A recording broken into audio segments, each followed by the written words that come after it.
Welcome back, everyone, to the Faces of Tomorrow podcast. Today, I'm accompanied by Thalia Joie, a certified life coach as of 2020. She began her journey as a graduate from Mcgill University with a business degree focusing in management. And she knew she always loved helping others and really was an entrepreneur at heart, which is why she started her company, Study Buddy. She really wanted to help others, and she created a tutoring business where she helped young students have the opportunity to excel in school. This had really helped develop her emotional intelligence and understand how each person requires different support based on their needs. Through developing her skills, she realized she had a potential to really help inspire more individuals and be a mentor and coach to those who may be feeling stuck in life and need more support. Her ultimate goal is to have those around her and in her community live their best lives and feel satisfied with their day to day life.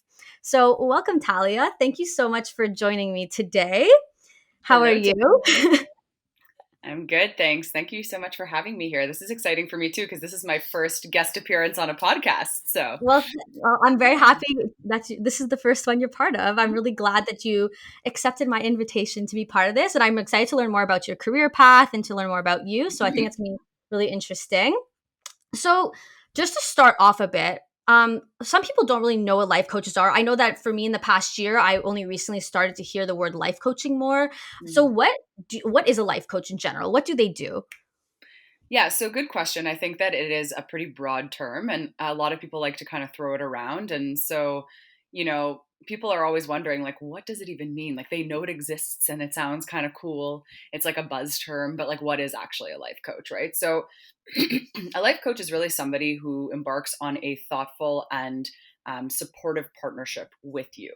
And my job, for example, as a life coach is really to connect with somebody, make them feel understood, help clarify their goals, and really tune into what will work for them in achieving their goals. It's really not a one size fits all approach.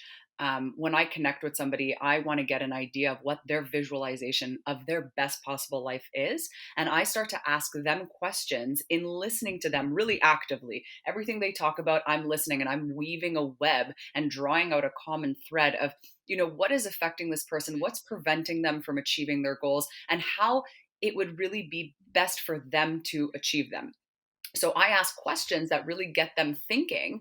And with this thought provoking partnership that we form together, we formulate creative strategies to achieving goals. Now, those goals can be anything from, changing jobs to pursuing, a business that somebody really wants to launch, or even really just being happier in life. Does that answer the question? Yeah, no, it definitely does. So your focus in general is just to it's like that push, it's kind of like that little, that little support that some people are maybe lacking in life. Cause like I know that a lot of people have heard anyways, they're like, oh, what's the difference, like, between the life coach and a psychologist, for example. But there is, I feel like, a very clear difference because you're more of like that support system rather than like a psychologist perspective, I guess you could say. Yeah, I mean, so there are a lot of differences. I mean, there actually are some similarities as well. Just the fact that I hold space for people to talk, like if somebody, it's normal that when we're trying to explore blocks, for example, like what's preventing somebody from living their best life, it's normal that some concepts and some psychological trauma or issues or whatever, they're going to come up, right? I do a lot of thought and emotion work with my clients. So sure, there is some overlap with what a psychologist would do.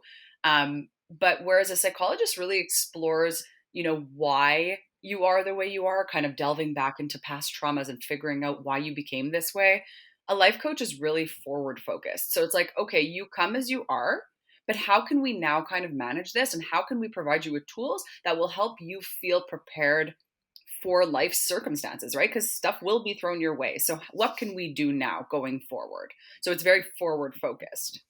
Okay. Oh, very interesting. So I honestly didn't know like the full like definition of what a life coach does. So that's actually really cool to know.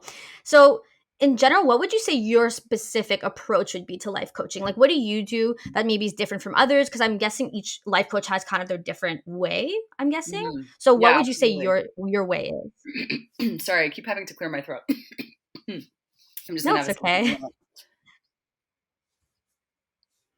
It's probably the coffee, actually. It's not helping. um, yeah.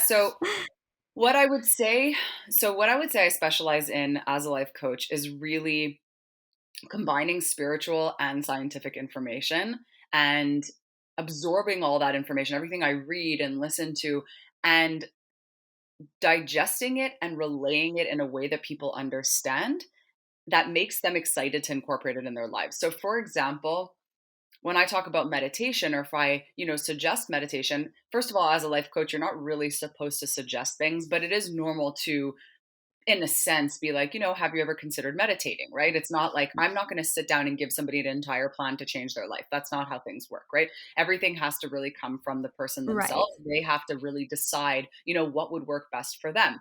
But it's okay if, sometimes I suggest tools that I've used that have helped me and see how that lands for the person. But what I like to do is incorporate a lot of scientific information and studies, and I think that, for me, that education component of what I did as a professional tutor for so long comes into play as a life coach, because I love to read maybe sometimes a little bit more theoretically dense information, like studies on, rats or things like that, and then translate that into usable information for my clients. So, talking about the benefits of meditation and mindfulness, maybe from a scientific perspective, and allowing people to really understand like how beneficial it is, beyond just like reading it in a post and, oh, this is what we're supposed to be doing. Right. Oh, that's honestly, I really like that. And I think that, incorporating those kinds of aspects into your life does, like, I have an episode that I am coming out with talking about, the benefits or the habits, like daily habits that can really change your overall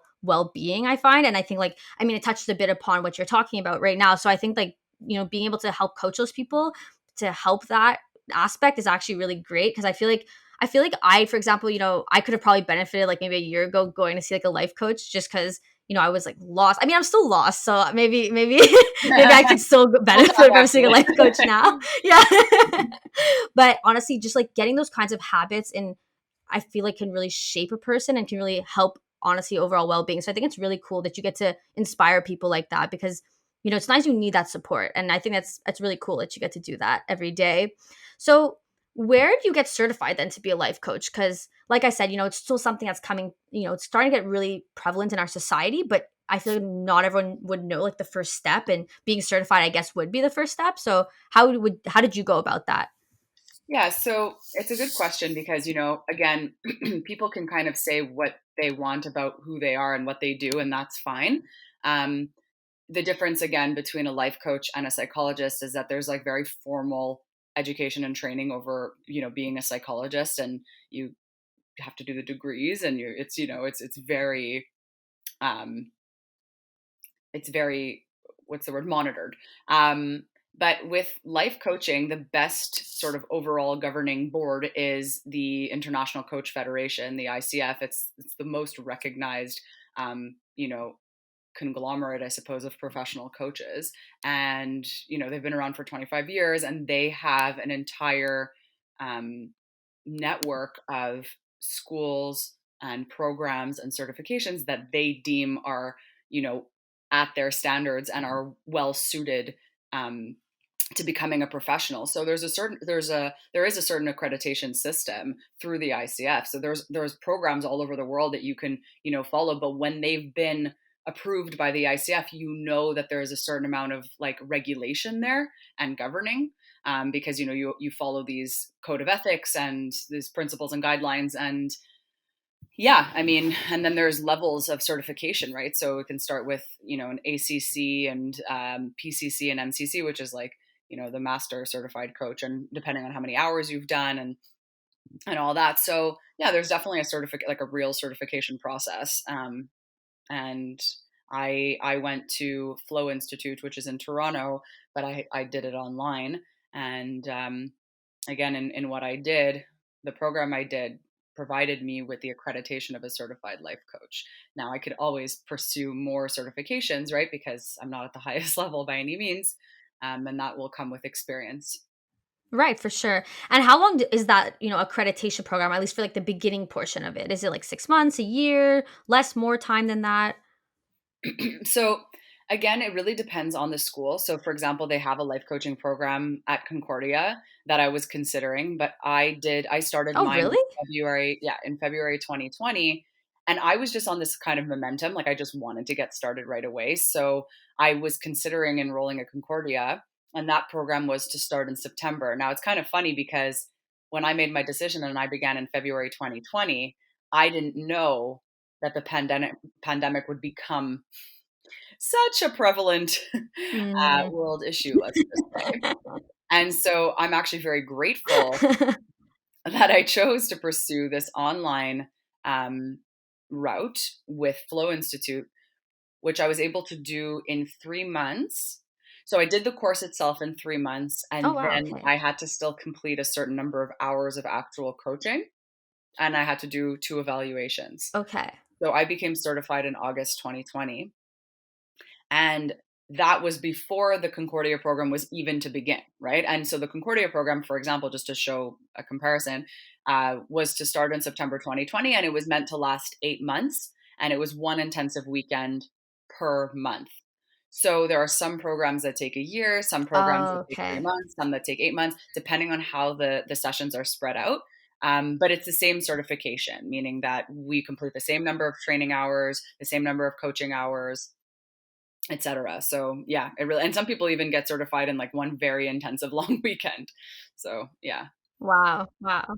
That's really cool, though. I honestly like, I really knew nothing about the process of it, so I think that's really cool. I didn't even know Concordia offered that. That's really interesting. Is Mhm. what department is that offered from? Like, where do you sign up for that through Concordia? 'Cause I actually had no clue that existed there. Yeah, so it basically, if you look up life coach program Montreal, or Concordia rather, I forget what it's called exactly. I'm literally gonna look at it here.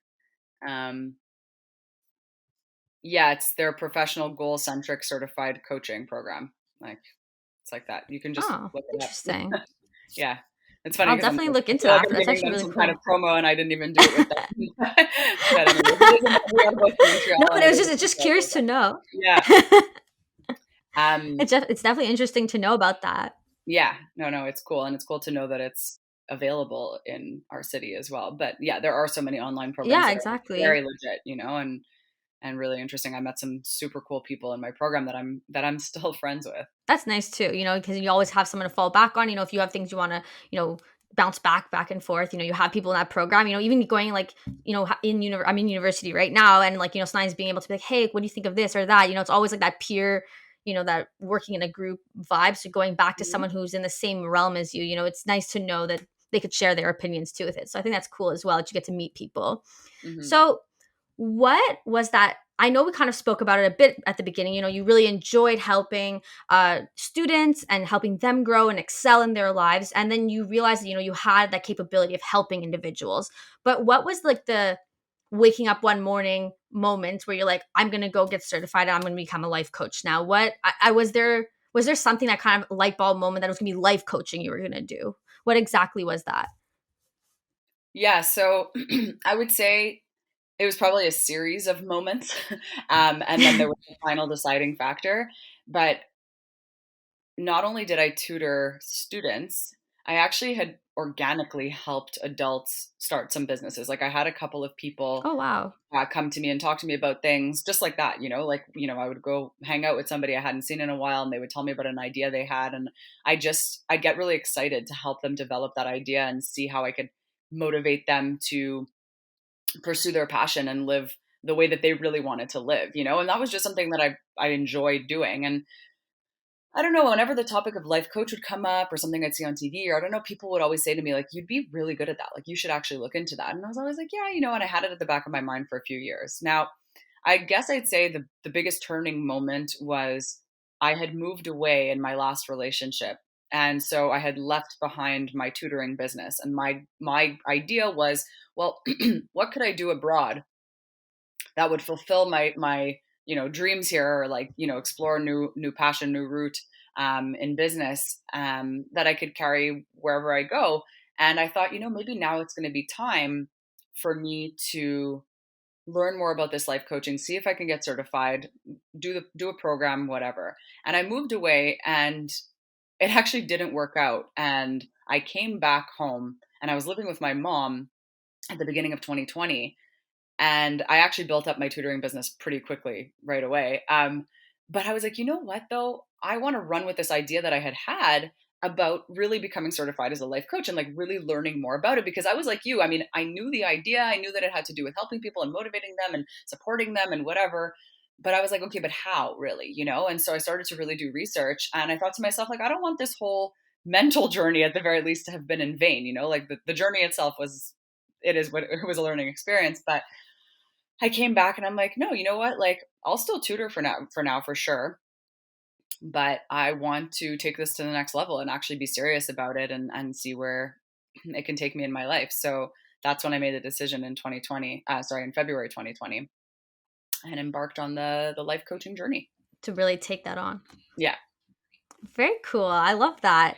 So then let's go back into like your past. So I know you went to business school, but when you were in business school, was, you still weren't maybe necessarily sure about life coaching, or, you were into tutoring, you liked helping people, but like, where did you see yourself going before any of these businesses came about? I'm always curious to know that. Oh my God. Yeah. It's so funny how I just heard a quote before, and now I don't want to, I always butcher quotes, but it was something about forget the life you planned and make room for the life that's waiting for you, or something like that. I'm not getting it right. But no, it's just It's funny okay. because when I was in McGill at the time, I was very math oriented, but I was also very creative. I had that kind of left right brain balance thing going on, and I still do. Yeah. Um, but at the time, I was like, I was influenced by movies and shows that I had seen, and I was like, I want to be, like an advertising executive, and be in a corner like glass office and like overlooking the city or something. And I had all these dreams about being like very corporate. And it's so funny because that is so not what happened. I just I realized that when I was in school, I was like, this isn't really calling to me. And I took a sustainability class, and there was just something about that teacher and what he explained to us about, innovation, sustainability, about teaching. He introduced meditation into my life, and I just found myself naturally being more inclined towards education. But it wasn't something I was considering like, oh, I'm going to go and switch into education. It's not that. I enjoyed my program. But when I graduated, I was offered a Mhm. job tutoring in my old high school. And long story short, I really enjoyed it. I enjoyed the autonomy of tutoring and not being in front of an entire class, not having to necessarily deal with the like bureaucracy of being a teacher in a school system, etc., but being able to connect one-on-one Right. individually with students, and also kind of like make my own schedule a little bit. I really enjoyed that, and it kind of just it catalyzed this series of events where I ended up working as a tutor in a bunch of different high schools for 4 years. And so in that time, I was, especially in my early 20s, I was making really good money because I was also substituting for these schools, which was, again, it was something completely Okay. unexpected that just worked well. And they gave me this sub card. And anyway, all this to say, my business developed in that time, and I just realized I really enjoyed it. And so it was pretty organic. I was just like, yeah, I should probably like register this. And I called it Study Buddy because I always liked the idea of, connecting with a student in a more friendly manner, not having some like retired old crusty teacher come over and, the students like, ugh, rolling their eyes. Okay, here we go. It's school after school. I really wanted to bond with them on a more um, amicable level. And so that was my tutoring business. And did you want to hear about the transition, I guess, into the life coach as well? Is that, I mean, you could definitely touch upon that. I mean, you kind of touched upon it yeah. already, but if you want to go over it, I mean, more No, no, than no, no, no, no need go to for repeat it. myself or anything. I think that after, 10 years of tutoring very professionally, as much as I still enjoy what I do, I realized that I'm not passionate about it anymore. It's something that I've just gotten really, really good at. Right. Um, and we can expand on that concept a little bit more about transitioning from what I just read this book called The Big Leap by Gay Hendricks. And it really, like, I found it was actually quite life changing. And he talks about these different zones that you're in, and there's this zone of excellence, which is something that you're really, really good at, and you make good money. And, you know, everybody wants you to stay there because you're reliable and you're efficient and you're great at what you do, but it doesn't necessarily light you up or fulfill you. And so this is something that I know that we're going to transition into in discussion, Yeah, but exactly. you know, yeah, we'll get there. No, I think that's great. I think that's great. No, I think honestly, and I think it's interesting to know that, when you're, because, especially, and I'm sure you could relate to this, being in business school, you're always taught the corporate side of things, and like that's kind of what's all in your head. You're going to business school and you're going to work in a corporate job, which there's absolutely nothing wrong with that at all. Like I'm definitely starting there as well, but it's interesting, like, that's kind of what's, naturally that's what's going to happen next. So it's kind of fun when you realize like that's, you had this change, for example, when you Mhm. started tutoring and you're like, oh, there's actually something different out there for me. I think that's Mhm. kind of, must be exciting for you too, to realize like, maybe you have a different path than what normally is supposed to be done, I guess you can say. So I think Yeah. that's kind of cool too. Yeah. I like that. I think that's very cool. So let's move into more of the businessy question, just more about, starting a business in general, starting a life coaching business in specific, because I'm sure there's definitely differences between that and any other business. What would you say is the most challenging part in starting a life coaching business, if there's any? Mhm. No, for sure. I think that starting any business has its challenges. I For would say sure. probably the one that's most prominent to me in my mind is that when I started my tutoring business, I was already in the school system. And a lot of people knew me. I was already connecting with a lot of teachers, guidance counselors, principals, parents, etc. And so the business came very easily to me. And I quickly built up a reputation for being an excellent tutor. And I never really had to seek out business. That's the truth. It just kind of came to me. So it was Okay. like, yeah, for sure. I had my moments of like panic and imposter syndrome, like, oh my God, what if I don't get another client? Or, what if they all leave me? Or that kind of like typical paranoia when you have your business, because, you don't have the cushy, I mean, that's a fair thing to be nervous about, I yeah, yeah, guess. yeah. No, but I mean, even years in when I like clearly had regular business, I would still kind of panic sometimes. Right. But yeah, I mean, the biggest difference there for me would be that business came very easily to me. I never even really had to advertise or market myself, and people just knew who I was. So I would get calls all the time. And if I lost a client, which was just normal, like a normal amount of turnover, I would also just get a client like, right Hmm. away the next day. It was crazy.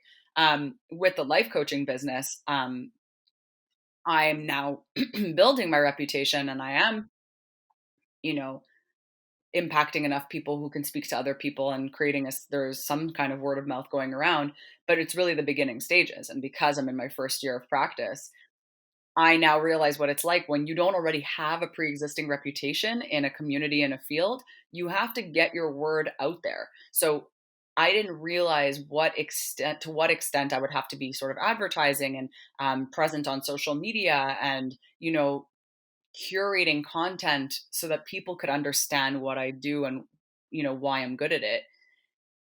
Reaching out to people, there's more sales. I mean, it's challenging in a fun way. It's not something that's bad. But if you're somebody who just kind of thinks you can get certified and then the business will come, hate to tell you, that's not how it happens. You have to gather and It's garner not business happening. yourself. Yeah. Like you gotta do it too. You gotta get it. Right. So it is definitely, I mean, it's a challenge, right? Because I know that I'm good at this, and like I wish that 100 people just came to me and boom, that's it. But I in the meantime, I sort of have to seek it out a little bit while I build myself up. Right, right. So would you say though the tutoring business that you had like impacted, like helped this life coaching thing, or they're kind of very separate in a sense where, it didn't matter what community you had built there, you're kind of restarting here? Um, so actually, there is a lot of overlap in an interesting way. First of all, in tutoring for all those years, again, I did develop my emotional intelligence. I did develop my ability to read energy. Right, a lot of like teenagers don't necessarily come straight out with an answer or come straight out with how they're feeling, and I was able to kind of sense what was going on with them, and you know, again, adapt my motivational strategies to help them achieve their goals. So I really was developing my coaching skills without even realizing, right? I was being supportive to them, making sure that they would, get to where they wanted to be, but in their own way, right? Because it's, specifically when a student came to me, it was because they weren't getting 100% of what they needed from the school system, right? So it's like I was quite literally their academic coach in a sense. I wasn't just sitting down, okay, Right. let's for homework and, let's solve this problem, because there's a lot more to it. So that For did sure. really help refine my coaching skills, which now, of course, in combination with what I've learned in school and in practice and everything, has developed me into a more experienced coach with adults. But that concept of really kind of getting to somebody and understanding them, and seeing what their mental blocks are, and figuring out how to support them and be their sort of like professional cheerleader, that's something I've been developing for many years now. Um, and the other funny thing is that one of my clients, like a parent whose son I tutor, actually is now my coaching client, right? So there's like a little bit of transition overlap Oh, okay. there. Like So there now they're is like, a oh, bit. cool, that's what you're doing. Because they trust me because they've seen the work that I can do with their kids, right? So there is a potential there for, Right. oh, I had, my son or daughter was tutored by this person who's now this, and I know she's great because she did great work with my kids, and maybe there's an opportunity there to coach parents or whatever adults. Right. No, and that makes total sense too, because like you said, it's like you have to have trust, right? This type of business with life coaching, like you're hearing people's issues and their problems and whatever it may be. So you want to have a connection, and like you said, like if you're helping their son and daughter, they're more likely to be like, oh, well, they know what they're talking about. I would go with them with my issues and talk to them as well. So I think that's cool that there is some of that overlap in Hmm. getting those clients from other places. So it's very nice as well. And you've obviously built up a very trusting community prior to this business. So that's also definitely a plus on your part. Hmm. But is there something you would say you didn't realize would happen or you would have to do? I mean, like, you kind of, I guess, touched upon that already, but I don't know if there's anything specific that you just didn't realize about life coaching before really getting like into the nitty gritty of it. Hmm.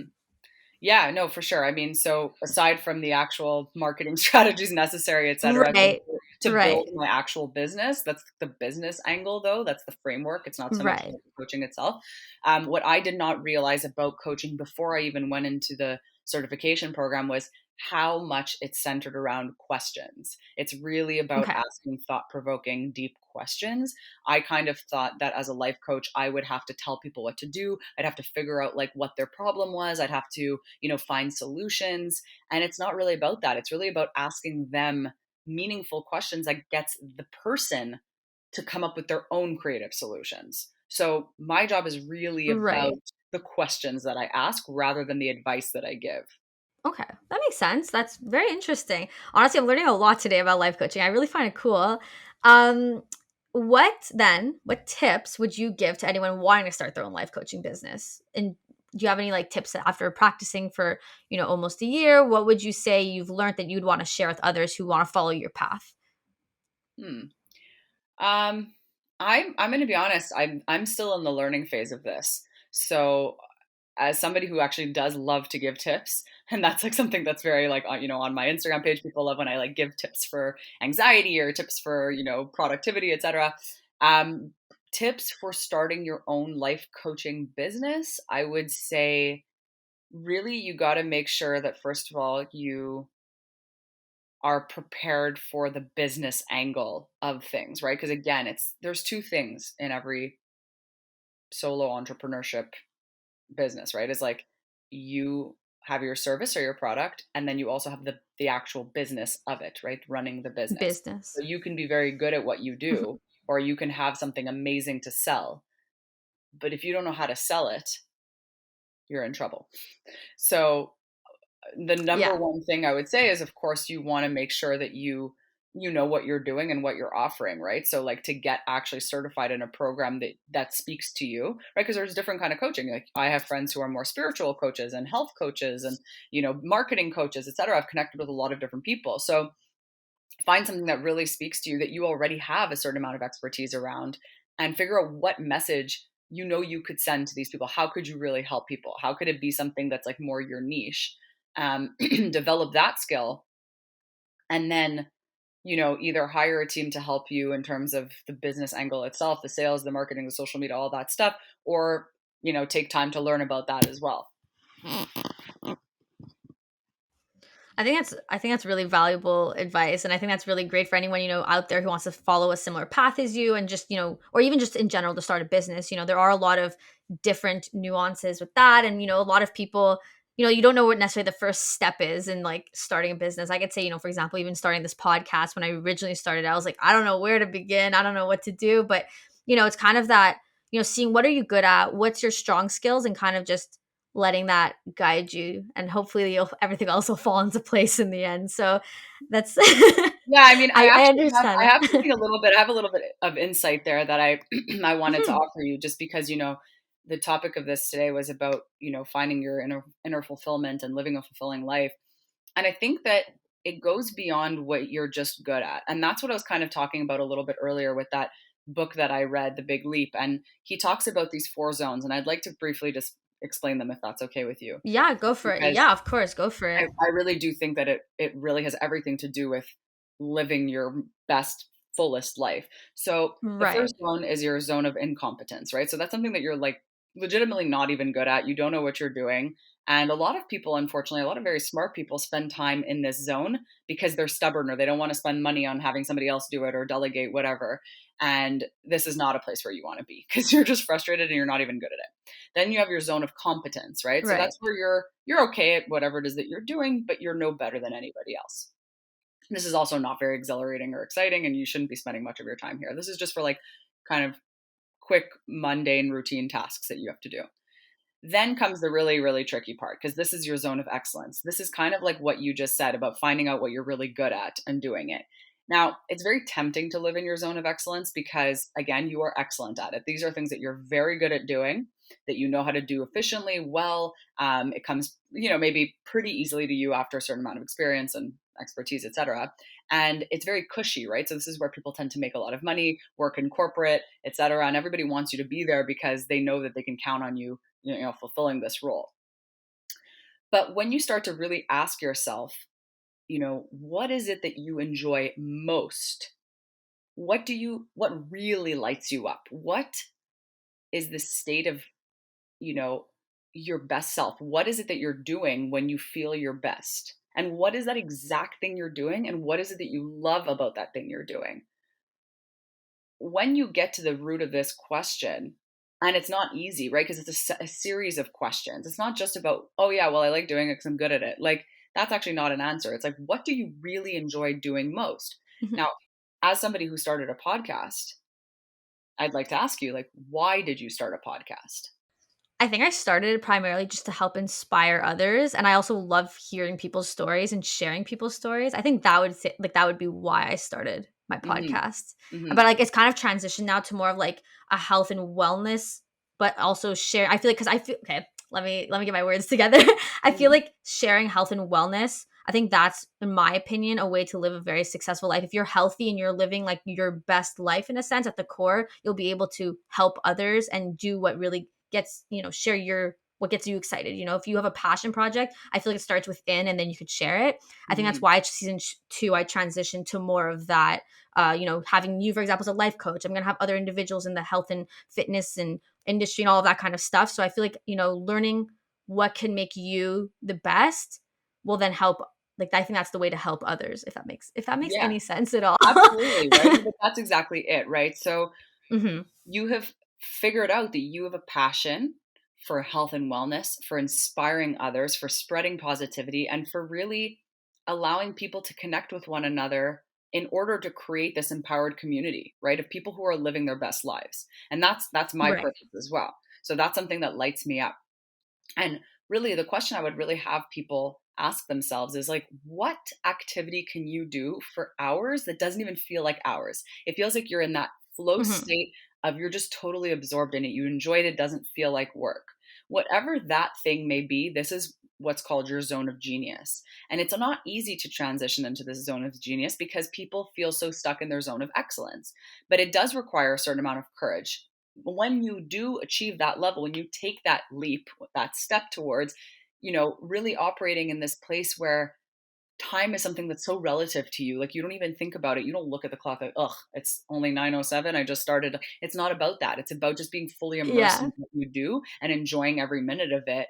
That's really what I want to inspire people to do with their lives. Because when you feel that passionate and that in flow with whatever activity you're doing, you can also make money with that, and you will make money with that because money is really just, it's a tool for interacting in your environment in a kind of businessy setting, right? It's not something that, oh, people tend to believe, oh, well, if I pursued my passion I can't make money. Well, how am I supposed to make money with that? And it's like, it's a mindset thing, right? When you believe that you are made of money, like in a sense, like you can create the money that you need, you come from an abundant mindset, that will flow to you.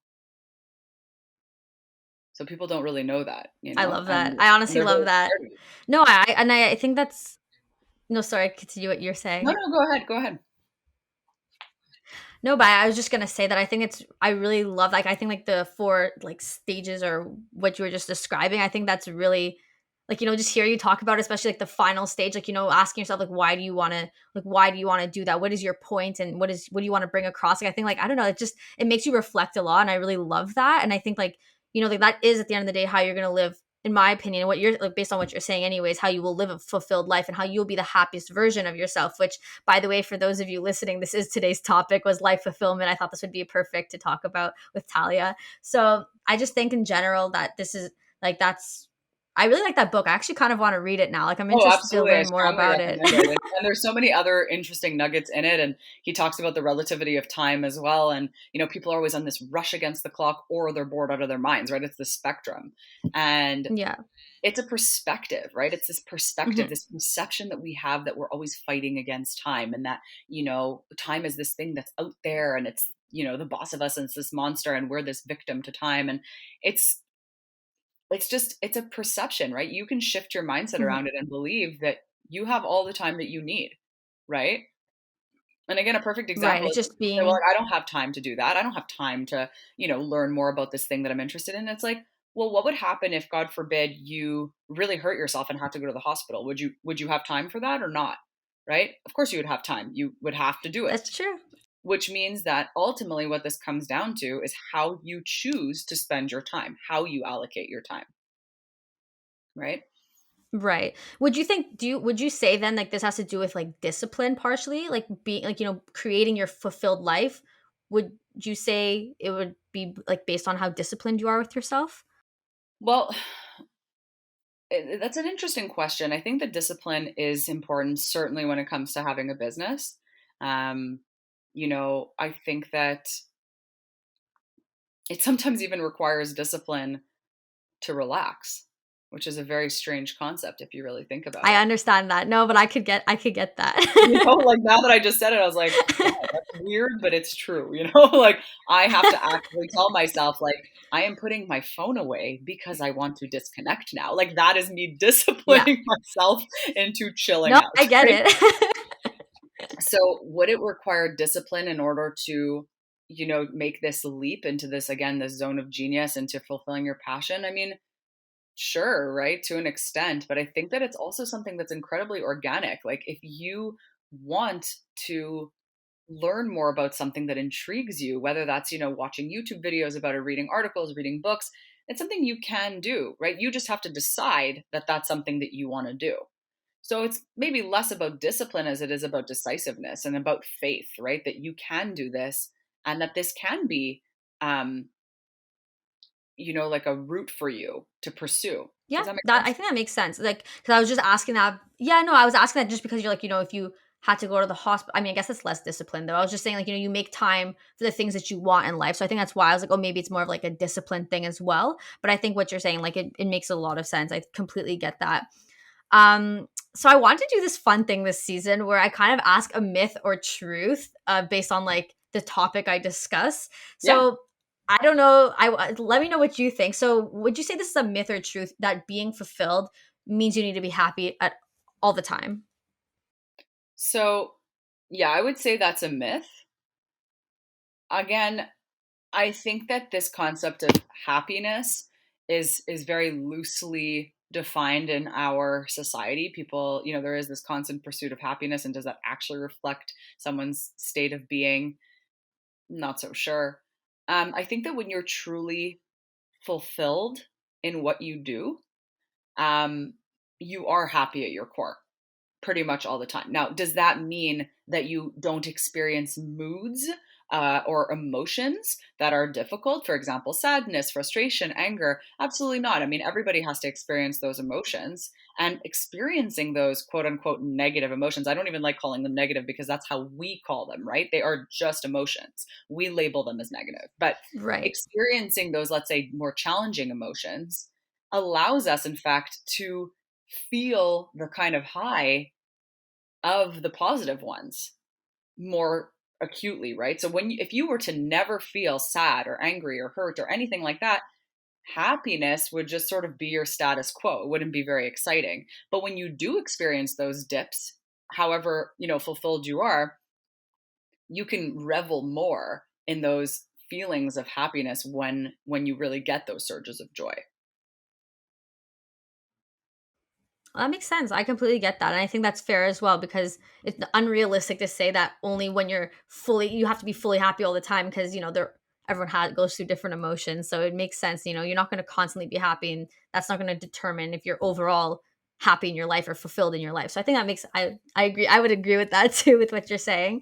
My second one, if it's a myth or truth, do you know when you're reaching fulfillment or success in your life? Like, do you have a moment you're like, I've reached fulfillment? Like, do you have that? Does anyone have that moment usually, or would you say that's more of a myth or truth? Or I would actually say that's a truth. I would say that when you're really following what you like, what speaks to your heart, what you really want to be doing, again, those questions of, when are you at your best and what is it exactly you're doing and what is it that you love about that? When you are actually experiencing those moments where you're like excited and you have that drive and you have that invigorated feeling of like, this is exactly what I'm supposed to be doing. Again, there may still be challenges and negative emotions that occur during that time and during that journey, of course, but it's Mhm. happening because you feel it. So, for example, when I'm coaching and I ask someone a question and they pause and they go, "That's a really good question. Like I hadn't really thought about that." And I get that, like once a session at the very minimum. I know that that's my fulfillment. Like that is the moment where I'm like, "Yep, this is what I'm supposed to be doing," because I'm able to Yeah. connect with the individual on that level, right? And so whatever that may be for you, whatever it is you're doing, when you have these podcast episodes, for example, and you will feel this moment of exhilaration of like, yes, this is so fun. Like, this is exactly why I had this person on today, or I love Yeah. what you just said, or, like you get this little surge of almost like inner validation, like, yep, this is what I'm supposed to be doing. I mean, those things are little signs for you that you are on your path to fulfillment. I think that's good. And I actually completely agree with what you're saying. Like having you here today and like having this discussion, like is getting me very excited. And like, I feel like, I'm happy that I'm doing this and I've taken on this kind of project. So I agree. Again, I agree with what you're saying. And I completely, yeah, no, it's true. I think it's now that you're saying that, it's true. Like you don't realize it in the moment, like this means fulfillment, but like you bring that across being like, oh, that feeling you get, like that is part of it. And it's like, oh, you're right. That is, that Yeah, is true. So thank you for sharing that. yeah, of course. So, to kind of sum up, today's discussion for you, and I guess you kind of just touched upon that right now, but for you, what has been the most rewarding part of this whole life coaching journey for you? What's the most rewarding thing?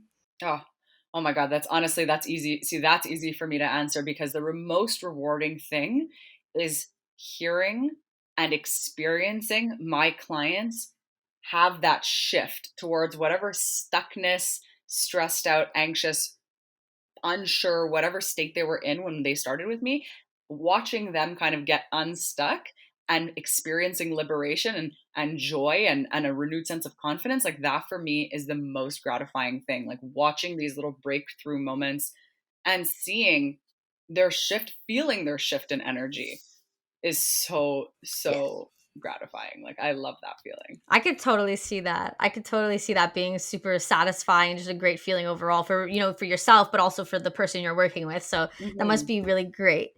And last but not least, I do this with everyone. I've done this since season one. What is one quote you would say you live by? I know you kind of brought one up before. I don't know if it's that Yeah, one. I couldn't say it properly anyway.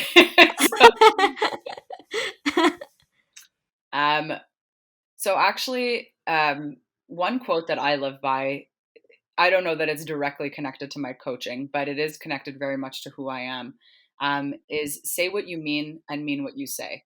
And that's something that's very important to me because communication to me is at the core of our interpersonal relationships and the health of our interpersonal relationships. And when you can communicate with others and also communicate with yourself in an authentic way, I really do believe that it will heighten your experience of how you coexist with others in your environment. And so many people will just like kind of say stuff off the cuff or not really know why they're saying things or they didn't really mean it or this and that. And I'm not saying that, of course I love sarcasm, I love humor and all that, but I think it's just so important to get in touch with yourself and understand where you're operating from and then knowing, what messages you really want to share with the world. So say what you mean and mean what you say. I love that. That's a really great one. I honestly love hearing everybody's quotes because they're all so different and they all have like different meanings to that person. So I think it's very interesting to know that. So I love that one. So thank you so much for joining me today, Thalia. Where can everyone reach you? You know, if they want to either have coaching done by you or just to find you on socials or whatever it may be. What's all your, the whole shebang, like your usernames, your this? Tell everyone right now. Yeah, no, for sure. So my name is Thalia Joie, and so I created my business called Joie Coaching. So you can find me on Joie, Joie coaching.ca or .com. It'll take you to the same place. And on Instagram, it's Thalia, Thalia Joie, Joie. And on my website, you can easily contact me, book a coaching session, or rather a consultation. There's the consultation calendar attached right there, and just to get your free discovery call and see, what would work best for you and how we might pursue a coaching relationship together. Or just to DM me on Instagram. I'm always happy to talk to people and just connect. So that's open too. Perfect. Well, thank you so much. Thank you so much for your time today. This has been honestly a really great conversation and a great way to start off the season. So I'm really glad that you came on today. So thank you again for everything. Thank you so much for having And me. anytime, anytime. So if you guys want to find me, my Instagram account, I have now actually merged it with my own personal account. So it's going to be under Tiff Astley, but you can also find my Facebook page at the Faces of Tomorrow podcast. And YouTube will be the Faces of Tomorrow podcast. I will be posting the episodes on YouTube now, which is very exciting. So check all that out. You can also, of course, listen on Apple Podcasts and Spotify. And that is going to be all today. So we'll be back again next week with another guest. Have a great day. Have a great day. Bye, guys. Thank you.